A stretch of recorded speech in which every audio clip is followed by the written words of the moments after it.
ഇപ്പോൾ വ്യോമസേനയുടെ പ്രത്യേക വിമാനം നെടുമ്പാശ്ശേരിയിലേക്ക് എത്തിയിരിക്കുന്നു എന്നുള്ള വിവരമാണ്. 31 മൃതദേഹങ്ങളുമായുള്ള വ്യോമസേനയുടെ പ്രത്യേക വിമാനം ഇപ്പോൾ നെടുമ്പാശ്ശേരിയിൽ എത്തിയിരിക്കുന്നു. മൃതദേഹത്തിന് ആദരമർപ്പിക്കാൻ മുഖ്യമന്ത്രിയും മന്ത്രിമാരും അടങ്ങുന്ന സംഘം നെടുമ്പാശ്ശേരിയിൽ എത്തിയിട്ടുണ്ട്. കേന്ദ്രമന്ത്രിയുമുണ്ട്. ഇപ്പോൾ ജില്ലാ കലക്ടറെ കാണാം. പ്രത്യേക വിമാനം നെടുമ്പാശ്ശേരിയിൽ എത്തിയിരിക്കുകയാണ്. ഇവർക്ക് ആദരം അർപ്പിച്ച ശേഷം വളരെ പെട്ടെന്ന് തന്നെ മൃതദേഹങ്ങൾ പ്രത്യേക ആംബുലൻസുകളിൽ അതത് വീടുകളിലേക്ക് കൊണ്ടുപോകും. അതിനുള്ള ഒരുക്കങ്ങളാണ് ഇപ്പോൾ പുരോഗമിച്ചു കൊണ്ടിരിക്കുന്നത്.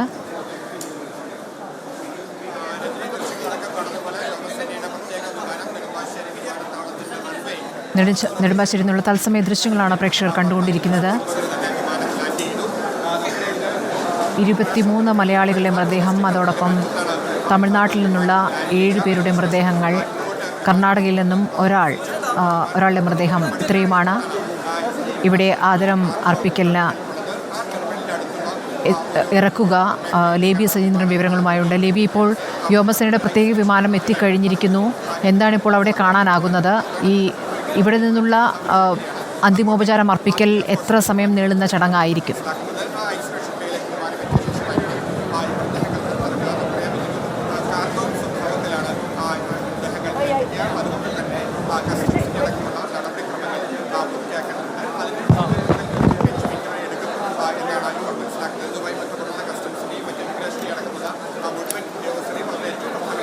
ഔദ്യോഗിക ബഹുമതികളോടുകൂടി തന്നെയായിരിക്കും സംസ്കാര ചടങ്ങുകൾ ഉണ്ടാകുക. ഗാർഡ് ഓഫ് ഓണർ നൽകും എന്നുള്ള കാര്യങ്ങളടക്കം നേരത്തെ മന്ത്രി കെ രാജൻ പ്രതികരിക്കുകയുണ്ടായി. 31 മൃതദേഹങ്ങളുമായുള്ള വ്യോമസേന വിമാനം കൊച്ചി നെടുമ്പാശ്ശേരിയിൽ ഇറങ്ങിയിരിക്കുന്നു. ലേബി, മൃതദേഹമായുള്ള വ്യോമസേന വിമാനം എത്തിയിരിക്കുകയാണ്. എന്താണിപ്പോൾ അവിടെ കാണാനാകുന്നത്? സ്മൃതി, ഏറ്റവും സങ്കടകരമായ സാഹചര്യം നെടുമ്പാശ്ശേരി വിമാനത്താവളത്തിന് മുന്നിൽ തയ്യാറാക്കിയിരിക്കുന്ന പന്തലിൽ 31 മേശകളും തയ്യാറായി കിടക്കുന്നു. 31 മൃതദേഹങ്ങൾ ഏറ്റുവാങ്ങുന്നതിനായി വളരെ സങ്കടത്തോടുകൂടി തന്നെ ബന്ധുക്കളെല്ലാവരും രാവിലെ മുതൽ എയർപോർട്ടിലേക്ക് എത്തിയിരുന്നു. ഇവിടെ ഇതിന് മുന്നിൽ സജ്ജമാക്കിയിരിക്കുന്ന ഈ ടേബിളുകളിലേക്ക് ഇപ്പോൾ വിമാനം ലാൻഡ് ചെയ്തിരിക്കുകയാണ്. ഉടൻ തന്നെ ഒട്ടും താമസമില്ലാതെ തന്നെ 31 മൃതദേഹങ്ങളും ഈ ടേബിളുകളിലേക്ക് എത്തിക്കും. ഇവിടെ അന്തിമോപചാരം അർപ്പിക്കുന്നതിനായി അല്പസമയം മാത്രമാണ് നീക്കി വെച്ചിട്ടുള്ളത്. മുഖ്യമന്ത്രി അടക്കമുള്ള മന്ത്രിമാരും ജനപ്രതിനിധികളും എല്ലാവരും ഇങ്ങോട്ടെത്തി അന്തിമോപചാരം അരമണിക്കൂർ എന്നാണ് അല്പം മുമ്പ് ആരോഗ്യമന്ത്രി പ്രതികരിച്ചത്. അത്തരത്തിൽ അരമണിക്കൂറോളം സമയം മാത്രമായിരിക്കും ഇവിടെ അന്തിമോപചാരം അർപ്പിക്കുന്നതിനായി നീക്കി വച്ചിട്ടുണ്ടാവുക. അതിനുശേഷം ആംബുലൻസുകളിലേക്ക് മൃതദേഹം പെട്ടെന്ന് തന്നെ നീക്കി അതാത് സ്ഥലങ്ങളിലേക്ക് തിരിക്കുകയാവും ചെയ്യുക. ആംബുലൻസുകളെല്ലാം സജ്ജമായി വിമാനത്താവളത്തിൻ്റെ ഈ കാർഗോയ്ക്ക് സമീപമുള്ള സ്ഥലത്ത് സജ്ജീകരിച്ചിട്ടുണ്ട്. ഓരോ മൃതദേഹങ്ങളും ഇങ്ങോട്ട് എത്തിക്കഴിഞ്ഞാൽ അന്തിമോപചാരം അർപ്പിക്കും. അതിനുശേഷം സർക്കാരിൻ്റെ ഔദ്യോഗികമായ അന്തിമോപചാര ചടങ്ങ് ഏറ്റവും വേദനാജനകമായ ആ കാഴ്ചയ്ക്ക് സാക്ഷ്യം വഹിക്കാനായി ഇങ്ങോട്ട് ജനപ്രതിനിധികളൊക്കെ എത്തിയിട്ടുണ്ട്. ഇവിടെ ബന്ധുക്കളെല്ലാവരും തന്നെ രാവിലെ മുതൽ കാത്തു നിൽക്കുന്നു. ഈ ഒരു സാഹചര്യത്തിൽ ഇങ്ങോട്ട് വളരെ വേദനാജനകമായ അന്തരീക്ഷം എന്ന് തന്നെ പറയാൻ സാധിക്കും. സ്മൃതി, രാവിലെ മുതൽ പൊട്ടിക്കരയുന്ന ബന്ധുക്കൾ, മകൻ്റെ മൃതദേഹം ഏറ്റുവാങ്ങാനായി വന്നിരിക്കുന്ന പിതാവിൻ്റെ കരച്ചിൽ, ഇതെല്ലാം കണ്ടുകൊണ്ടാണ് നമ്മൾ രാവിലെ മുതൽ ഇവിടെ നിന്ന് റിപ്പോർട്ട് ചെയ്തുകൊണ്ടിരിക്കുന്നത്. ഇങ്ങോട്ട് എത്തിക്കുന്ന മൃതദേഹങ്ങൾ ഓരോന്നും ഇവിടെ അന്തിമോപചാരം അർപ്പിച്ചതിന് ശേഷം ഇവിടെ നിന്ന് ഒട്ടും താമസമില്ലാതെ തന്നെ ആംബുലൻസുകളിലേക്ക് മാറ്റും. ആംബുലൻസുകളിൽ ബന്ധുക്കൾക്ക് അനുഗമിക്കാനുള്ള സൗകര്യം ക്രമീകരിച്ചിട്ടുണ്ട്. ഓരോ സ്ഥലത്തേക്കായി ആംബുലൻസുകൾ നീങ്ങും. ഒപ്പം തന്നെ ഈ കേരളത്തിന് പുറത്തുള്ളവരുടെ മൃതദേഹങ്ങൾ അതിർത്തി വരെ സംസ്ഥാന സർക്കാരിൻ്റെ ഒരു ആദരവ് എന്ന നിലയിൽ അതിർത്തി വരെ എത്തിക്കും.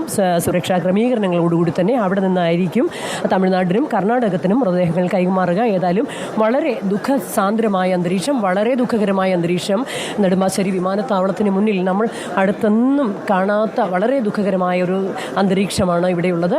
31 ടേബിളുകൾ സജ്ജമാക്കിയിട്ടിരിക്കുന്നു. 31 ടേബിളുകളിലും പേര്, ഫോട്ടോ ഒട്ടിച്ചു വെച്ചിരിക്കുന്നു. ഇതിലേക്ക് ഇത് നോക്കി ഈ ക്രമപ്പെടുത്തി വെച്ചിരിക്കുന്ന ടേബിളുകളിലേക്ക് ഭൗതിക ശരീരം എടുത്ത് വയ്ക്കുക എന്നുള്ളത് ഏറ്റവും ദുഃഖകരമായ ഒരു കാഴ്ച തന്നെയായിരിക്കും.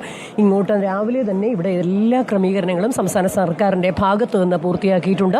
എല്ലാ കാര്യങ്ങളും ഏകോപിപ്പിച്ചുകൊണ്ടാണ് സംസ്ഥാന സർക്കാർ കാര്യങ്ങളെല്ലാം ഇവിടെ ക്രമീകരിച്ചിരിക്കുന്നത്. രാവിലെ മുതൽ തന്നെ ഇവിടെ ഇങ്ങോട്ട് മന്ത്രിമാരെത്തി, ഒപ്പം തന്നെ മറ്റ് ജനപ്രതിനിധികൾ, സമൂഹത്തിൻ്റെ നാനാ തുറയിലുള്ളവരെല്ലാവരും അന്തിമോപചാരം അർപ്പിക്കുന്നതിനായി രാവിലെ മുതൽ തന്നെ ഇങ്ങോട്ട് എത്തിച്ചേരുന്നുണ്ട്. ബന്ധുക്കളുടെ വളരെ വികാരഭരിതമായ പ്രതികരണങ്ങളാണ് ഏറ്റവും വേദനിപ്പിക്കുന്നത്.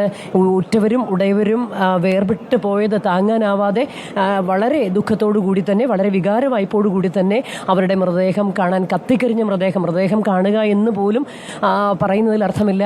കണ്ട് മനസ്സിലാക്കാൻ പോലും സാധിക്കാത്ത രീതിയിൽ കത്തിക്കരിഞ്ഞ ആ ഭൗതിക ശരീരങ്ങൾ ഏറ്റുവാങ്ങുന്നതിനായി വളരെ ദുഃഖത്തോടു കൂടി തന്നെ അവരിവിടെ കാത്തു നിൽക്കുകയാണ്. കാർഗോയ്ക്ക് മുന്നിൽ പ്രത്യേകം ഇവർക്ക് ഇരിപ്പിടങ്ങൾ ഒരുക്കിയിരുന്നു. അവിടെ വന്ന് വളരെ സങ്കടത്തോടു കൂടി അവർ ഇരിക്കുന്ന കാഴ്ചയായിരുന്നു രാവിലെ മുഴുവൻ ഉണ്ടായിരുന്നത്. ഇങ്ങോട്ടെത്തിയ മന്ത്രിമാരടക്കമുള്ളവർ, കേന്ദ്രമന്ത്രി സുരേഷ് ഗോപി അടക്കമുള്ളവർ, സംസ്ഥാന മന്ത്രിമാർ എല്ലാവരും രാവിലെ മുതൽ തന്നെ ഇങ്ങോട്ട് എത്തുന്നുണ്ടായിരുന്നു. ബന്ധുക്കളെ കണ്ട് എല്ലാവരും അവരെ കൊണ്ടാകുന്ന വിധത്തിൽ ആശ്വാസവചനങ്ങൾ പറയുന്നു, അവരെ ആശ്വസിപ്പിക്കുന്നു. ആ കാഴ്ച തന്നെയാണ് ഉണ്ടായിരുന്നത്. ഏതായാലും ഇത്രയും ദുഃഖകരമായ അന്തരീക്ഷത്തിൽ വളരെ സങ്കടത്തോടു കൂടി നമ്മളെയൊക്കെ ഇപ്പോൾ ഉള്ള സുരക്ഷാ ക്രമീകരണത്തിൻ്റെ ഭാഗമായി ഇങ്ങോട്ട് മാധ്യമപ്രവർത്തകരെയൊക്കെ ഈ ടേബിൾ വെച്ചിരിക്കുന്ന ഭാഗത്തു നിന്ന് മാറ്റി നിർത്തിയിരിക്കുകയാണ്. ഏതായാലും ഒട്ടും താമസമില്ല എന്ന് തന്നെ വേണം അതിൽ നിന്ന് മനസ്സിലാക്കാൻ. അല്പസമയത്തിനകം തന്നെ ഇങ്ങോട്ട് ഇവിടെ നിരത്തിയിട്ടിരിക്കുന്ന 31 മേശകളിലേക്കും മൃതദേഹങ്ങൾ എത്തിക്കും.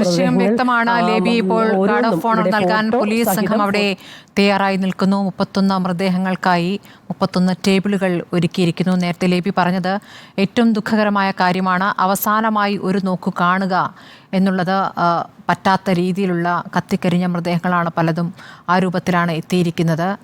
ഓരോ ടേബിളിലും ഫോട്ടോ, പേര് പതിച്ചിട്ടുണ്ട്. അതാത് മൃതദേഹങ്ങൾ ആ മേശമേൽ വയ്ക്കും.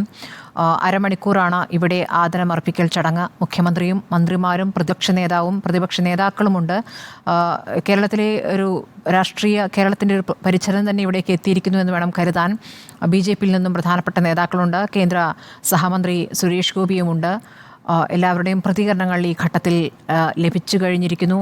23 മലയാളികളുടെയും 7 തമിഴ്നാട്ടുകാരുടെയും 1 കർണാടകക്കാരൻ്റെയും മൃതദേഹമാണ് ഈ ടേബിളുകളിൽ ആദരം ഏറ്റുവാങ്ങാൻ ഇരിക്കുന്നത്. വ്യോമസേനയുടെ പ്രത്യേക വിമാനം പറന്നിറങ്ങിക്കഴിഞ്ഞിരിക്കുന്നു. നേരത്തെ പറഞ്ഞതിൽ നിന്നും അല്പം മുൻപ് എത്തിയിരിക്കുകയാണ്. 10:30-ഓടെ മൃതദേഹം എത്തുമെന്നാണ് പറഞ്ഞത്. ഇപ്പോൾ വിമാനം എത്തിക്കഴിഞ്ഞിരിക്കുകയാണ്. കേന്ദ്ര സഹമന്ത്രി തന്നെയാണ് ഈ വ്യോമയാന വിമാനത്തെ അനുഗമിക്കുന്നതെന്നുള്ള വിവരം ലഭ്യമാകുന്നു. ബാക്കിയുള്ള മൃതദേഹങ്ങൾ ഡൽഹിക്ക് കൊണ്ടുപോയി അവിടെ നിന്ന് അതത് സംസ്ഥാനങ്ങളിലേക്ക് കൊണ്ടുപോകുമെന്നുള്ള വിവരമാണ് ലഭിക്കുന്നത്. 24 മലയാളികളാണ് മരിച്ചിരിക്കുന്നത്. അതിൽ ഒരു മലയാളി മുംബൈ മലയാളി ആയതുകൊണ്ട് ആ മൃതദേഹം ഇങ്ങോട്ടേക്ക് കൊണ്ടുവന്നിട്ടില്ല. 2 മലയാളികളുടെ മൃതദേഹം ഇനി തിരിച്ചറിയാനുണ്ട് എന്നുള്ള വിവരം കൂടി ഇപ്പോൾ നോർക്ക പങ്കുവയ്ക്കുന്നുണ്ട്. പരിക്കേറ്റ് ഗുരുതരാവസ്ഥയിലായിരുന്ന 5 പേരുടെ നില അല്പം ഭേദപ്പെടുന്നു എന്നുള്ള വിവരവുമുണ്ട്.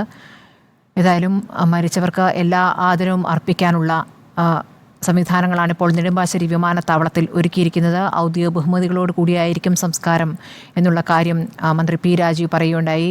ഗാർഡ് ഓഫ് ഓണർ നൽകാൻ ഇവിടെ പോലീസ് സേന തയ്യാറായിരിക്കുന്നു.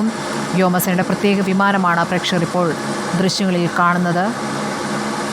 31 ചേതനയേറ്റ ദേഹങ്ങളുമായി എത്തിയിരിക്കുന്ന വ്യോമസേനയുടെ പ്രത്യേക വിമാനം ആണിപ്പോൾ പ്രേക്ഷകർ കാണുന്നത്.